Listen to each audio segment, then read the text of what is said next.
dako ng kataas-taasan. Isa itong bagay na gusto ng Diyos na gawin sa bawat isa sa atin. Matuklasan natin yung lihim na dako ng kataas-taasan. Lugar na hindi nalalaman ng maraming tao. Lugar na dooy ligtas sa kaaway. Ang lugar na lihim.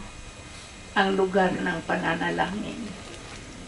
At gaya ng ating narinig doon sa bahay, natutuhan niya yun. Kaya sa kanyang katandaan, alam niya na naroon ang kaniyang kalakasan. Alam niya na naroon ang maaaring pagtiwalaan. At dahil sa siya ay kaniyang nasumpungan ang lihim na dako ng kataas-taasan, sabi sa sumunod, nanatili siya sa lilim ng makapangyarihan sa lahat. Kaya ngayong araw na ito, mapatunayan natin, buhat noong 15 anyos pa lamang siya, pinili na niya ang ligtas na dako. Kaya naman ang katapusan ng buhay ay ligtas na dako para sa kanyang kaluluwa. Para sa lahat ng mga tao ang anyayang ito. At ito ang gustong ibahagi ng Diyos sa atin sa pamamagitan ng Ebanghelyo. Na makita natin yung lihim na dako at maging bahagi ng ating buhay. At nais ko para sa aking sarili at sa ating lahat na matutuhan ang bagay na iyon at gawin natin pananggalang sa anumang karanasan ng ating buhay na dadaan upang ang ating katapusan ay gaya ng katapusan ni Ate Sel, maluwalhating pagtatapos at maluwalhating tagumpay. At ito nawa maging nais natin sa lahat.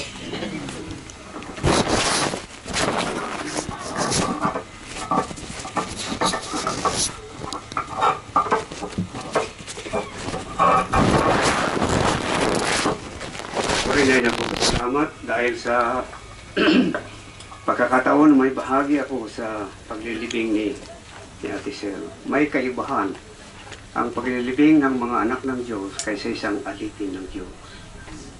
May malaking kaibahan. Ngunit pareho din naman, patungo tayo lahat sa libingan. Ngunit may mga bagay na maaaring banggitin sa buhay ng isang matapat na alipin ng Diyos na nabuhay at namatay kay Kristo. Ang mga pag-iisip ko pa, nung pumunta kami sa Batangas, nagsimulang nagbulay-bulay ako sa aking bahagi ngayong hapon. At binanggit kagabi at kanina ulit ang mga nasa aking pag-iisip sa Roma Kapitulo 16, dalawang babae. Yung versikulo 1, binanggit si Phoebe. At binanggit sa English yun na ang kanyang katangian at she was a succorer. Parang tao na tumitingin sa pangangailangan ng iba. She was selfless. Hindi niya inalintana na unahin ang kanyang sarili, kung hindi ang pangangailangan ng ibang tao. At kaya isinulat ni Apostol Pablo dahil si Apostol Pablo din ay gumalang. Iginalang niya ang katangian na ito ng babaeng ito. Pagkatapos sinabi niya, tulungan ninyo siya.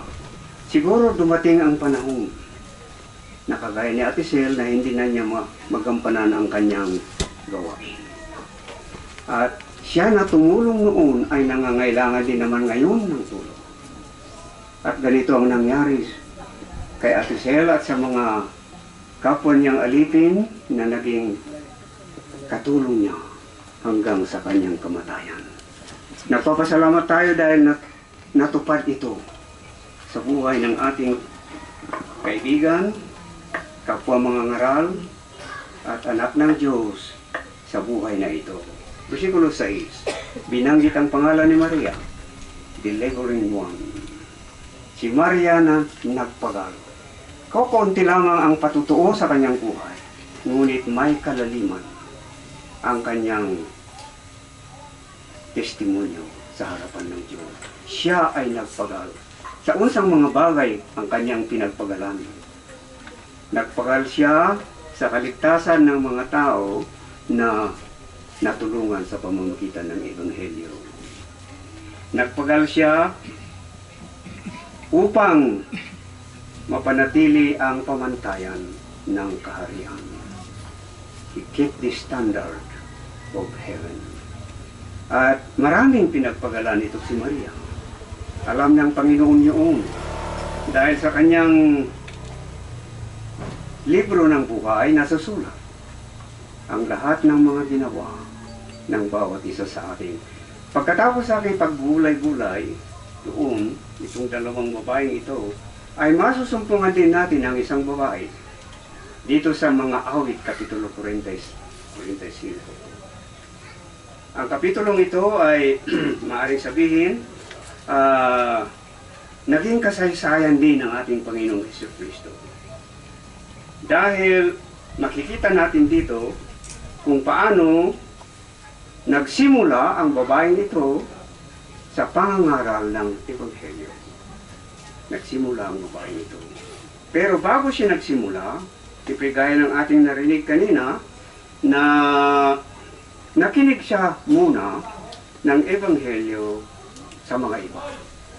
Sa mga iba. At nilikha ng Diyos ang buhay na pananampalataya sa kanyang puso. At pagkatapos, nagpatuloy ang Diyos sa kanyang pagsasalita sa kanya. At ganito ang sinabi dito sa versikulo, ito sa 45 ng awit, ang mga anak ng babae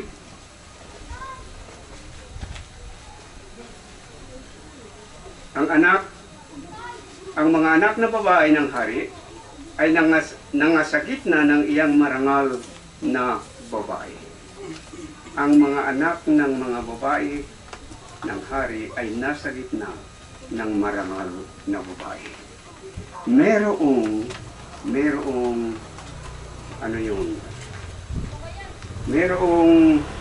ginamit ng Panginoon na isang marangal na babae bilang halimbawa. Bilang halimbawa sa kanila na ilalagay niya sa kanilang gitna. Napakasarap naman na isipin na ito ay nangyari. Sa karamihan sa mga ngaral siguro na nagsimula noong 1954, kung nagkakilala lang sila siguro ni Ate Sel, anong saya sa pagkakataong na yun sa iba't ibang dako ng sanlibutan na may nagsimula sa gawain ito sa taong 1954. Matagal na panahon. At sinabi dito sa versikulo 10, iyong dinggin o anak na babae, at iyong pakundangan at ikiling mo ang iyong pakinig. Kalimutan mo naman ang sariling bayan at ang bahay ng iyong magulang. Hindi ba napakaliwanag dito? Na ang bawat alipin ng Diyos na sumunod sa pangangaral na ito ay iniwanan niya ang lahat. Iniwanan nilang ang kanilang profesyon, ang kanilang mga layunin, kung magiging sila sa sanlibutan na ito. Ang iba naman ay nagbabalak na magkaroon ng isang pamilya. Ngunit napakainam at gaya ng babaeng ito, nakagaya ni Ate Sel, ninais niya na gamitin ang kanyang buhay sa pangangaral na ito. At ang sabi dito sa kanya, kalimutan mo naman ang iyong sariling bayan. Nagpapasalamat tayo dahil sila Uncle Hubert at Howard, sila ang unang dumating dito sa Pilipinas. Alam natin yan, 1936. At nakilala ng tatay ko ang Evanghelyong ito dito mismo sa Cavite City, 1937. Ang tatay ko ay nakinig ng Ebanghelyo, June 1937. Araw-araw silang nagkasulmiding hanggang Sabado. Ang kanyang dinadaanan ng trabaho ng aking tatay noon ay kusinero siya dyan sa base ng San Lipoy. At tuwing hapon, lalakad siya papunta sa San Roque. Nandiyan ang bahay ng ating nanay doon. Diyan sila nagkakilala. At kung dadaan siya dyan sa Hermanos del Trabajo, merong lalaki na nakatindig sa tabi ng kalsada. Yun pala, kung hindi, hali-halili si Uncle Hubert at Uncle Howard At saka sa tapat ng kinatitindigan ni Uncle Hubert, may isang bahay na walang dingding ang silong. Ngunit maluwang ang kwarto at makikita ng tatay ko merong isa na nagtutukar ng pump organ. Pagkatapos may mga tao nakaupo. Katapos si Uncle Hubert, basta sabihin niya, you come, pasok ka. Sabi ng tatay ko,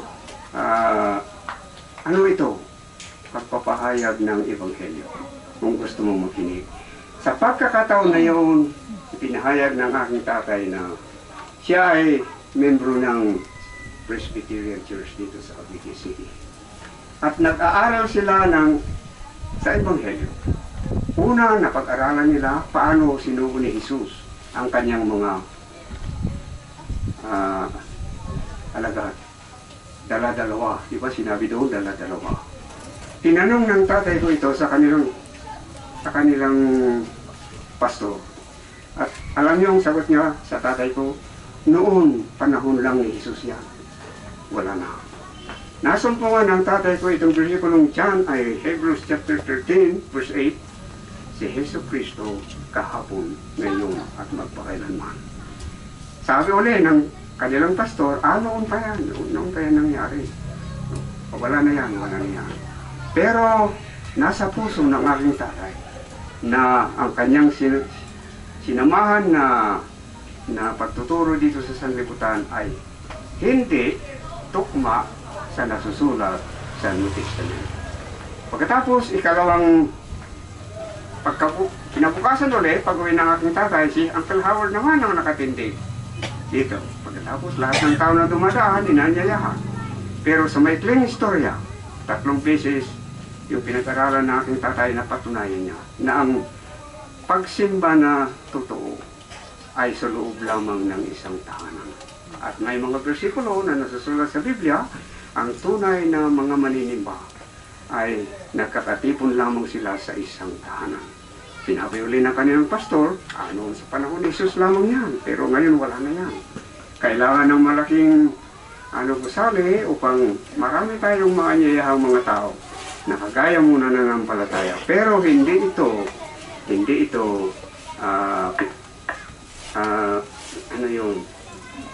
pinahintulutan ng tatay ko na mawawala ang kanyang revelation, ang kanyang pagpapahayag ng Panginoon. At ang lahat ng kanyang katanungan ay nasagot doon sa pulong. Kaya sabi niya, pagkatapos, bago matapos ang June, tumindig ang tatay ko, may kasamang 8 pa na nagpasya. Napakadali, no? Isang buwan lang ng gospel meeting, meron ng natulungan. Dahil mayroong mga tao na nakahanda. Inihahanda sila ng Panginoon. At yun ang isang bagay na maaaring sabihin na nagkataon lamang. Ngunit talagang may mga tao na naghahanap.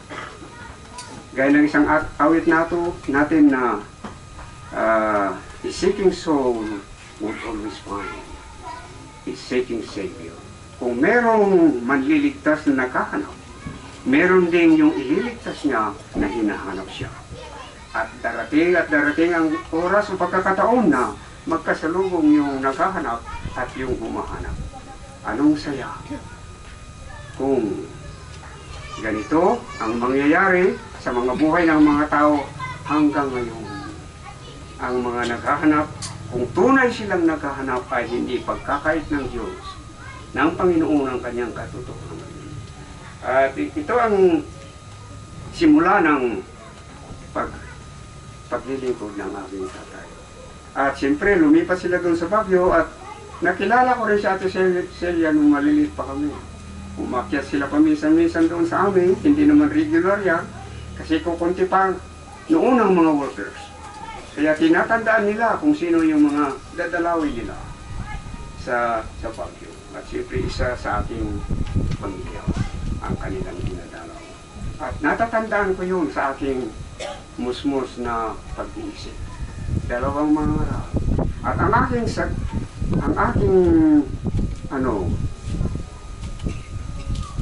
pinapangarap sa aking sarili, baka sakali magiging kagaya ko rin naman nila magkwento ako ng konti kaninyo.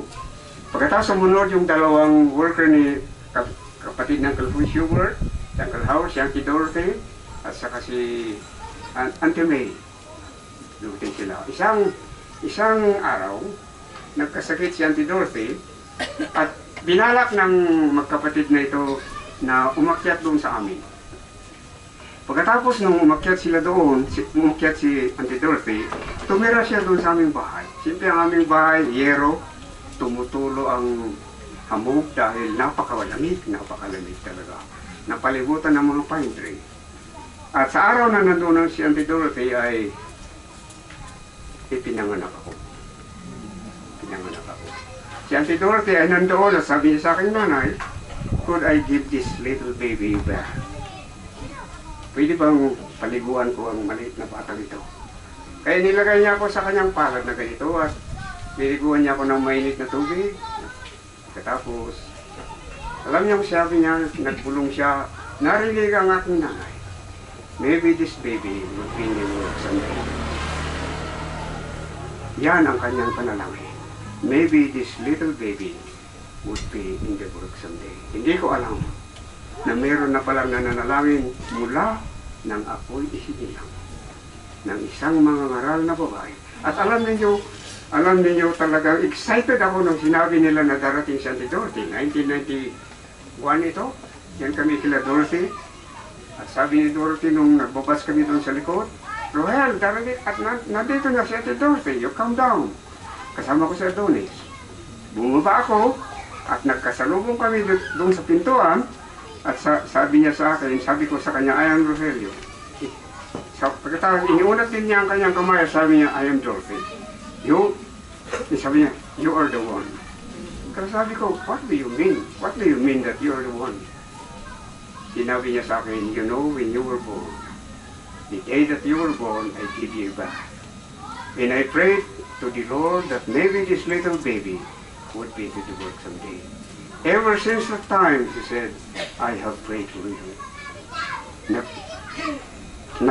Nagpapasalamat ako na meron pala nanalangin para sa amin.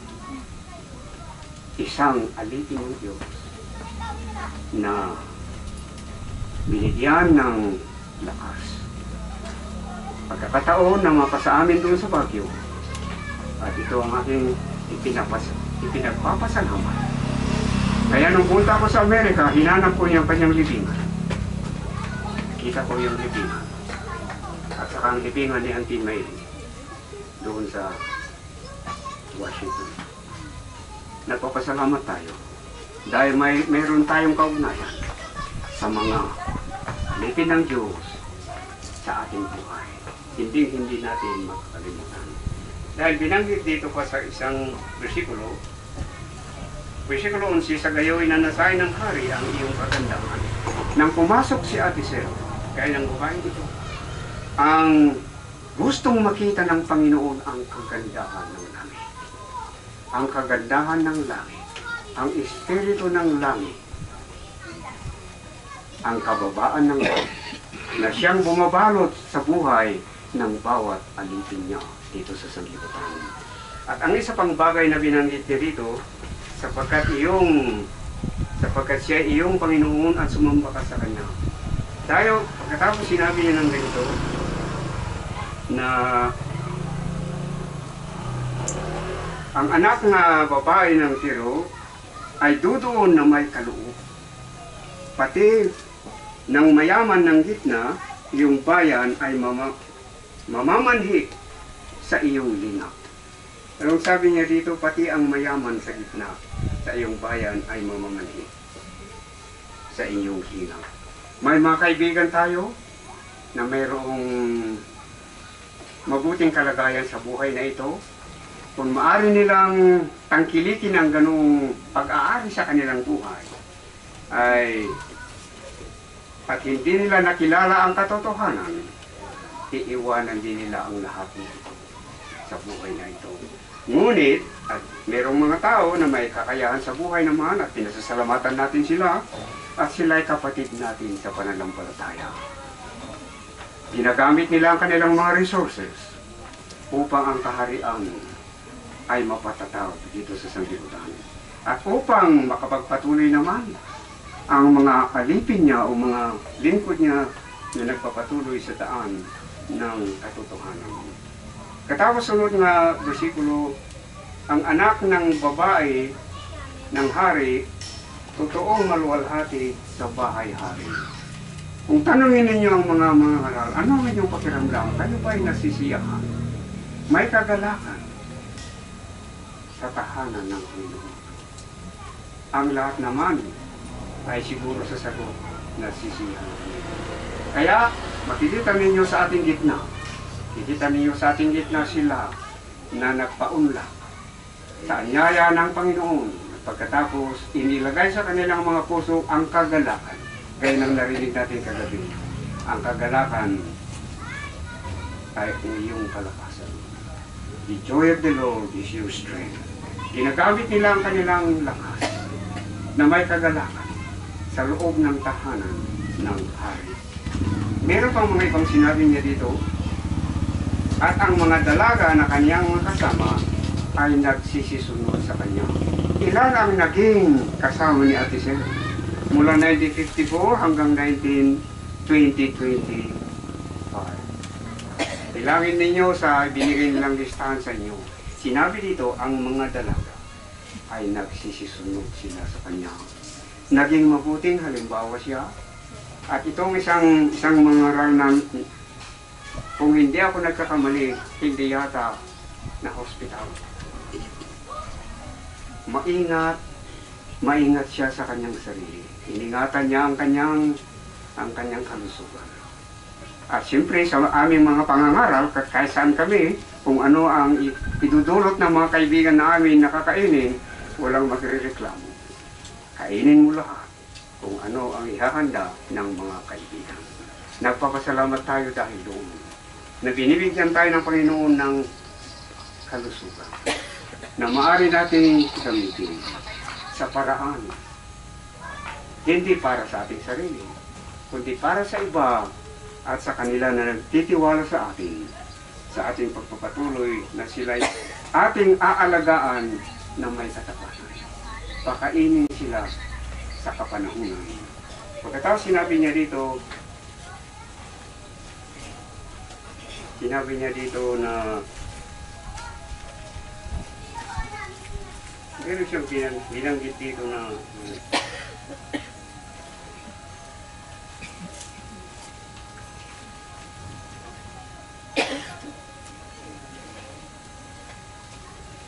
Versikulo 15, sabi dito, may kasayahan at kagalakan na ihahatid sila.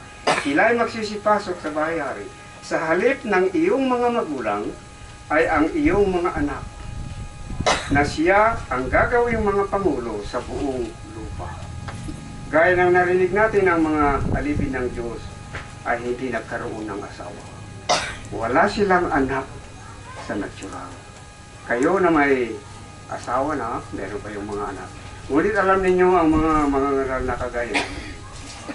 Kahit hindi kami nag-asawa sa natural, meron kaming mga anak sa pananampalataya.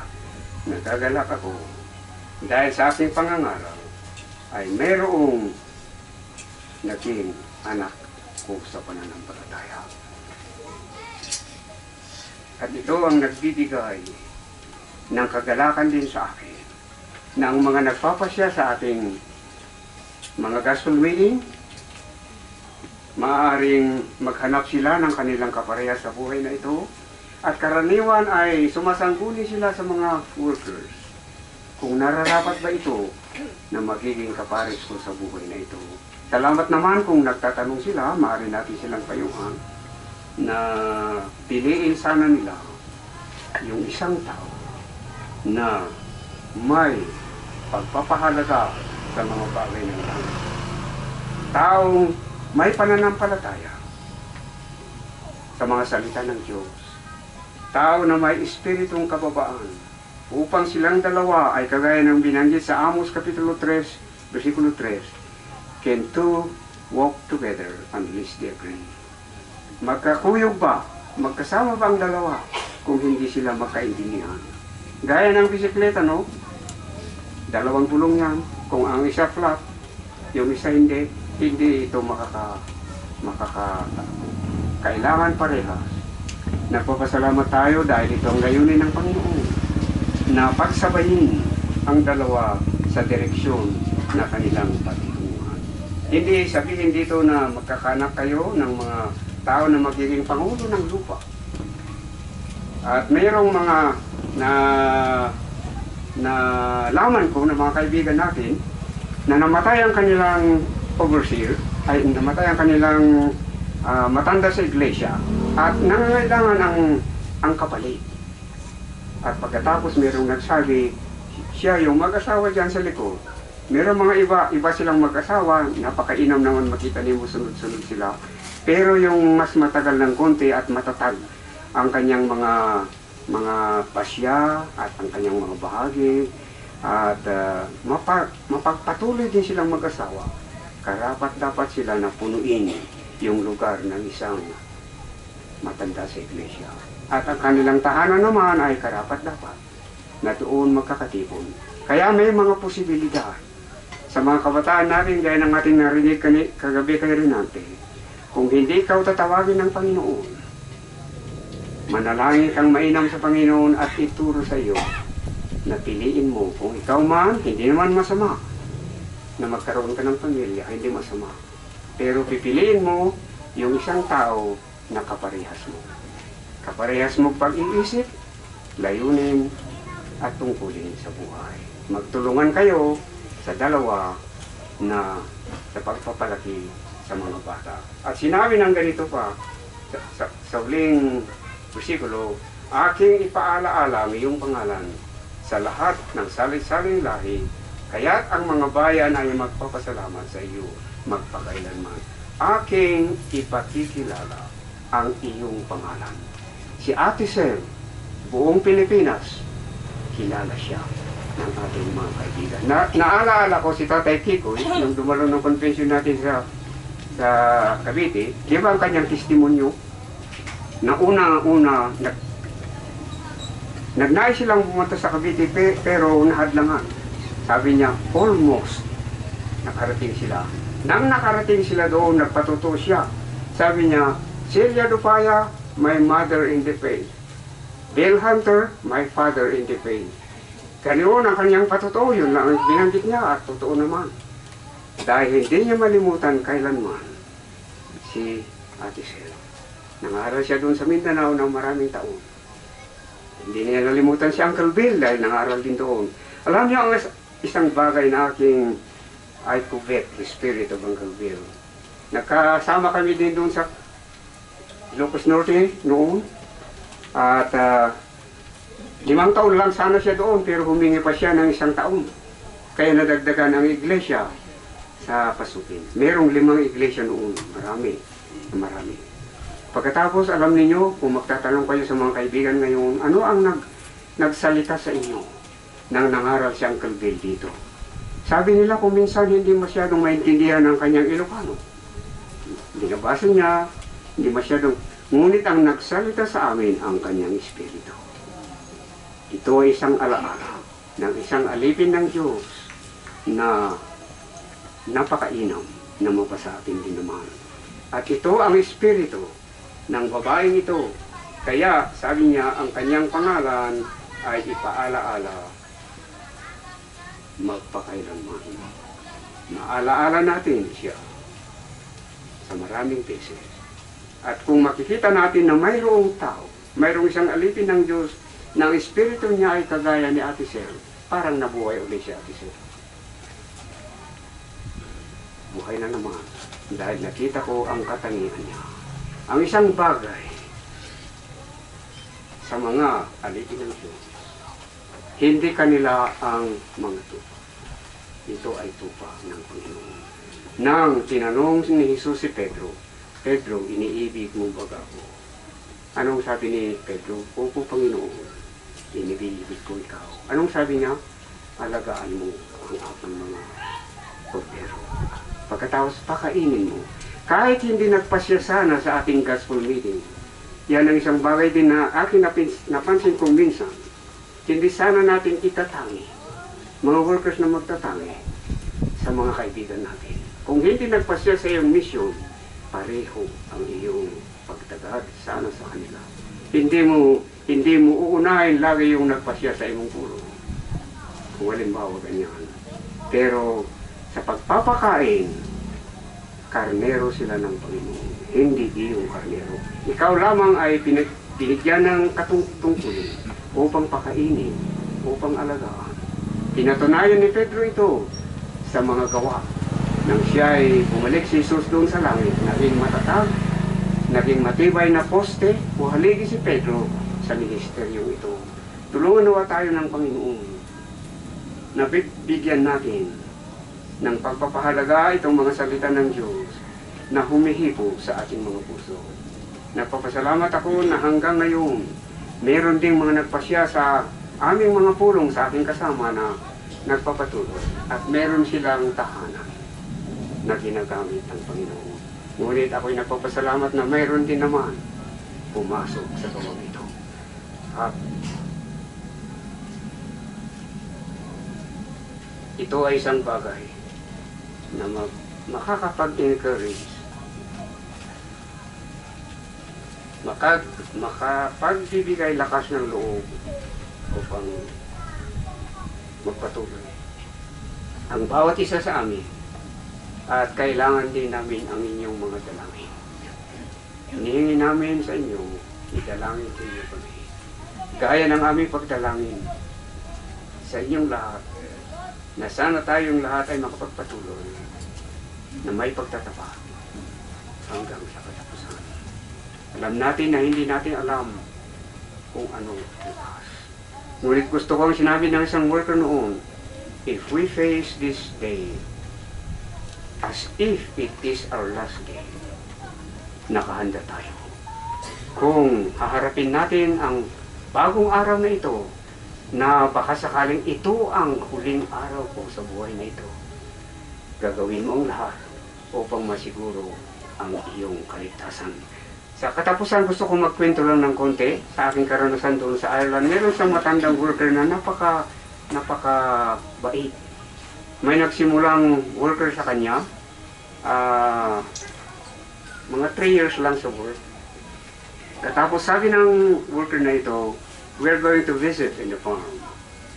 Sabi ng babae, yung kapatid ay kasama niyang bata, okay, I'm going with you.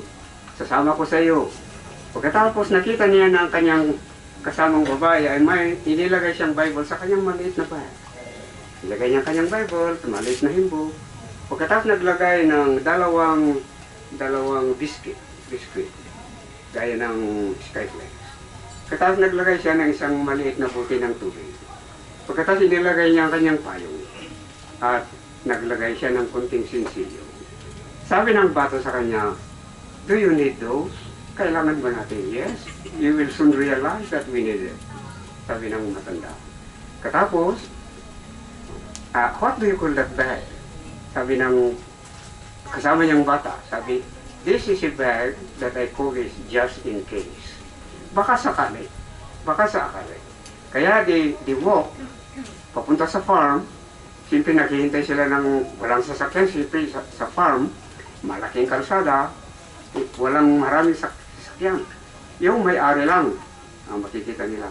Naglakad sila, pagkatapos pinawisan itong bata. Sabi niya, I'm thirsty. Pinuksan ng matandang babae yung kanyang tubig ay binigay niya sa kanyang kasama. Sige, nagpatuloy sila, mamaya umulan. Siyempre, bago nabuksan ng matanda yung kanyang payong, medyo nabasa silang dalawa, pero nagsalo sila sa payong. Pagkatapos tumitingin itong babae, pagkatapos may dumaan. Pagod na siyang lumakad. Siyempre yung matanda, sanay na siya. Hindi siya nasanay sa paglalakad. Pagkatapos, merong barya sa kanyang bulsa. Katapos may nasalubong silang tao, where are you going? Katapos, we're going to this farm. Are you workers? Ano ang tao? Yes. Could you share me something? Could you share me something? Ngayon kung wala kang dalang Biblia, mabuti kung meron kang nandito, mayroong buksan. Kaya binuksan niya ang kanyang Bible, nag-share sila ng konti sa kanya. At then, let's call it a day. Parang tamang-tama yung araw na yun. Nakuan. Pagkatapos ang batang kasama niya, sabi niya, ganito pala ang buhay ng isang mangarang. We learn by repetition. We learn by repetition. Nagpapasalamat tayo dahil hindi ka naman bigla na kung ikaw papasok sa gawain, marunong ka na sa lahat. Maaari mong i-memorize ang lahat ng nasusulat sa banal na kasulatan. Pero mayroong dalawang kaibahan, yung tinatawag na spiritually minded person than a scripturally minded person. Kahit memorado lahat ito, kung ang iyong espiritu ay hindi naman ayon sa iyong sinasabi, walang kabuluhan. Kahit kukunti lamang ang alam mo sa scripture, ngunit kung ang iyong espiritu ay nagpapatulog, inaakay ng balang espiritu, dapat ka sa harapan ng Panginoon. Ito ay mga ilang bagay na gusto kong ibahagi sa inyo at nagpapasalamat tayo dahil sa buhay ng ating kapatid na si Shelia Tupaya. At awitin natin ang isang awit bago manalangin si Reggie.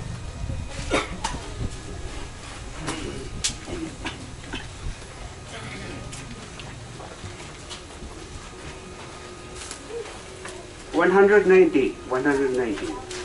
Awitin natin.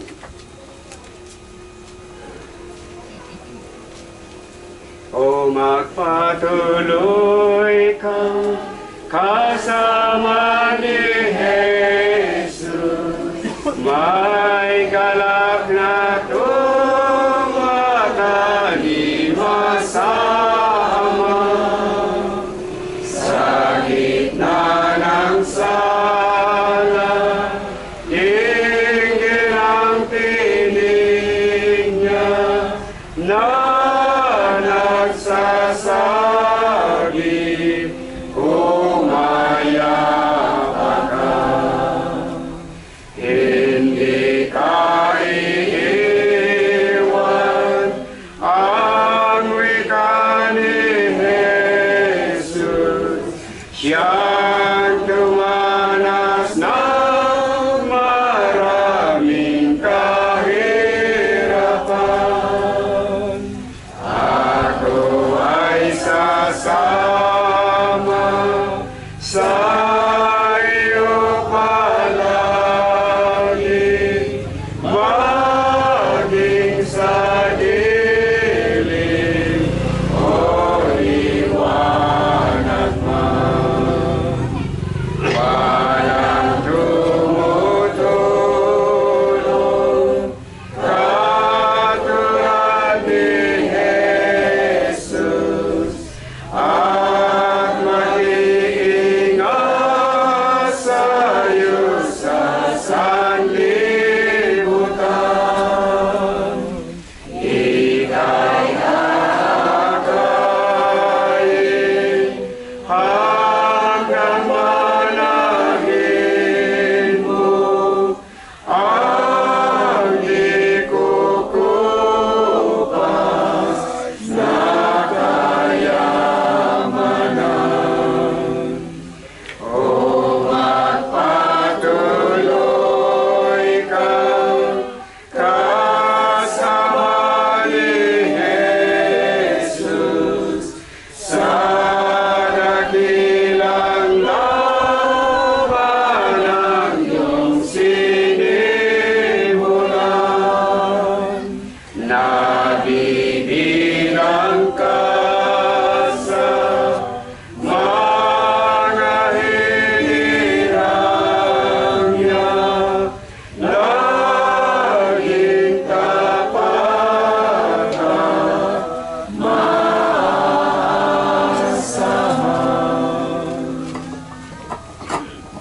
Dalangin tayo. Ama namin, nagpapasalamat po kami sa iyo dahil sa pagkakataong ito na muli aming nasaksihan ang kagalakan sa aming kapatid na si Auntie Celia, na pinahintulutan niya na ikaw ang gumawa sa kanyang buhay.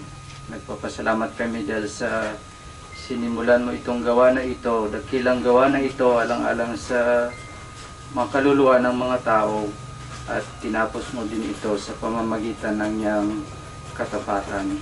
Nagpapasalamat kami, O Ama, kahit sa dakong ito na naramdaman namin ang iyong presensya.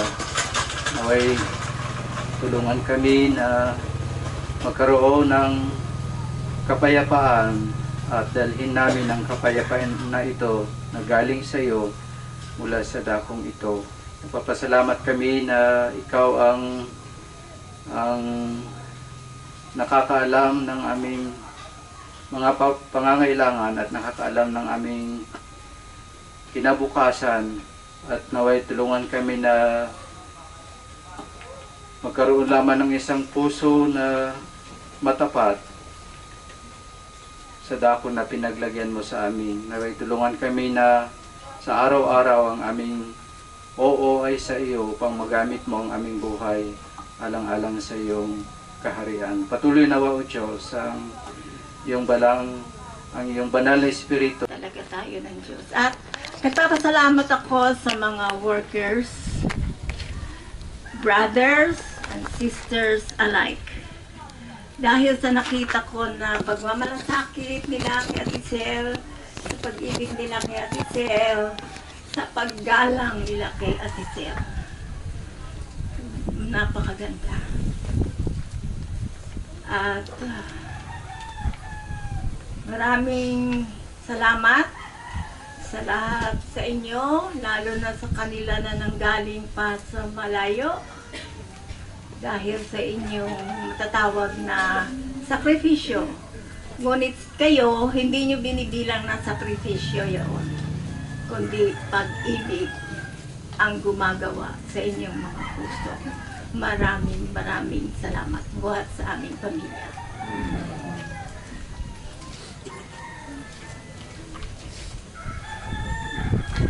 Siguro kung mayroong pang gustong tumingin kay Ate Sel sa huling panahon, pwede dito magmula at lalabas yan. So kung pwedeng tanggalin ang mga upuan dito. Pagkatapos mayroong kaunting merienda, tubig at mga bagay doon. May mga nagsiserve doon, pakilapit na lang po doon.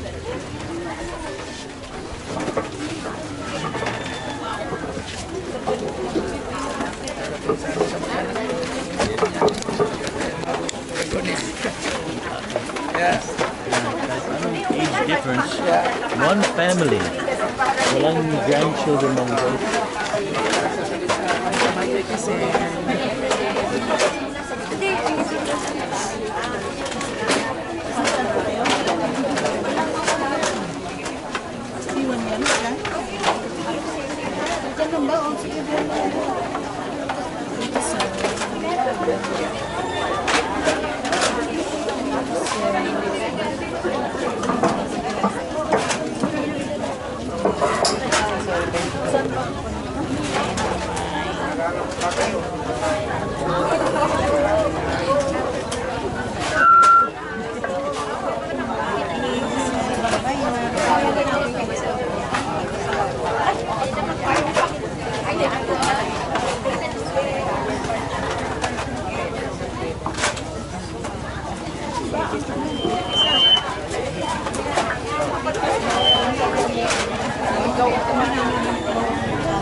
Ano doon?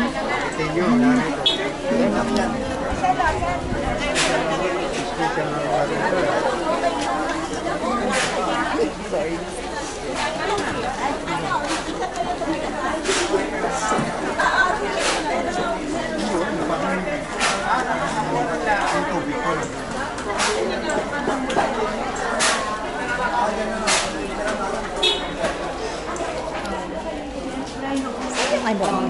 Inanda pa pala talaga. Okay pa naman nga, hindi naman crowded. Kasi pwede pa dito maupo eh. Ito. Tapos, natatandaan mo si Don? Doon yung kanilang pamangkin na anak ni Kuya Umi. Doon sa dulo. Sa dulo pa. Tinignan namin yan.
Kailangan ba yung family mag-close? Kailangan ba yung family mag-close? Or, itatanong.